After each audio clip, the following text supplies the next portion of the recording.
create a class, my class. This is the keyword that we use to create a class. So let's say I paste the code here.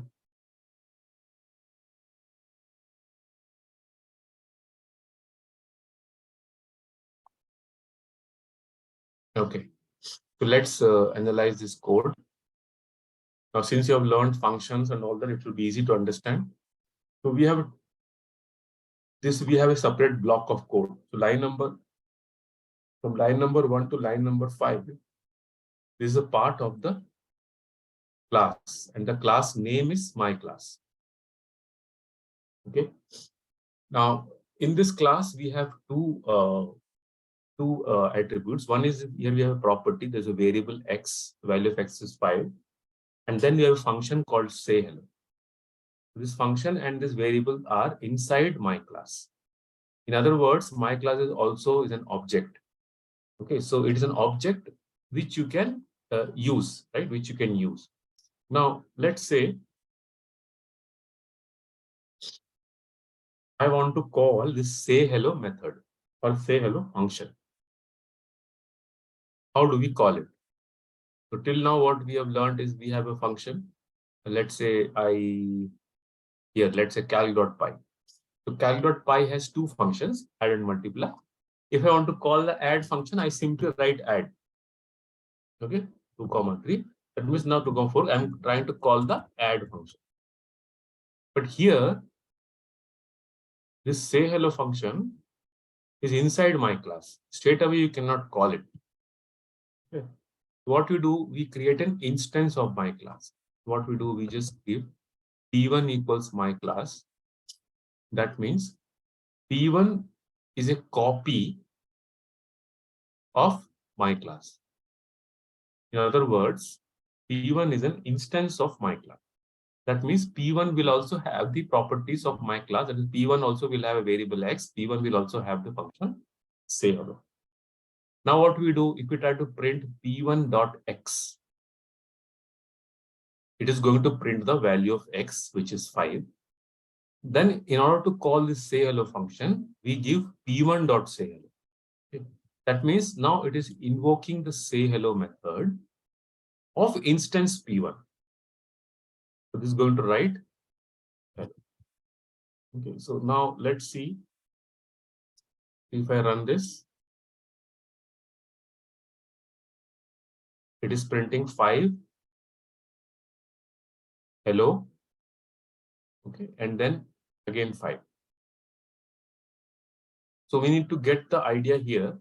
Line number 7 will create an instance. In line number, so the moment it creates the instance, right, it is going to, it has created the instance, and then in line number 8, we're trying to print the value of x. 5 will get printed. In line number 9, we're calling the say hello method. Inside say hello method, we're printing hello, and we're also printing the value of x. Okay. Now here you see, we have given my class dot x.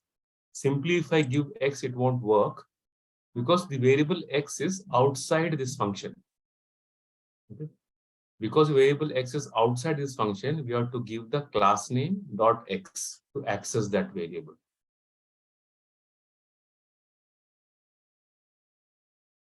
Got it?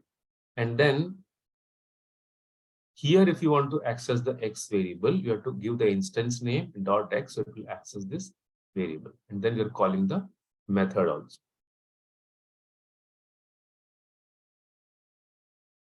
And this self is a keyword which you have to compulsorily give in Python.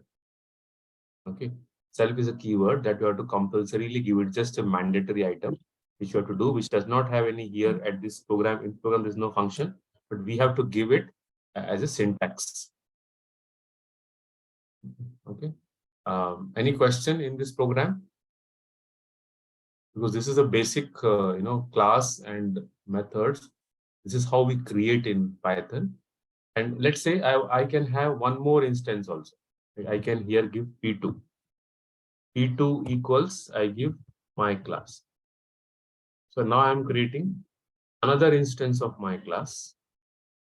Then give print. I just want to call the function P2 dot say hello. Okay. No printing, just p2 dot say hello I am giving. Now the say hello function is called twice. It is called twice. Now see, it is printed say hello here, it is printed, and again it is printed above. That means P1 and P2 are the instances of my class. Okay. And using this instance, you can invoke the properties of the object. This is for those who have already learned, who already understand OOPS concept, okay, and who have already learned this somewhere else, either this language, some other language. For them to grasp this, I have given this example. Who has absolutely zero idea of OOPS, who has absolutely have no idea, have never done it. So you can understand class as an object that you see, around you. So all of things that you see, chair, table, laptop, all these are actually objects. Okay. So every object will have certain properties like color of that object, the appearance of the objects, and all that. Those are properties. And these objects can also have some function, like method. For example, you may have a small MP3 player or like any kind of device. The device or the object will look, has some properties, how it looks. It will also have some function. If you press a button of that particular object, it might play a song.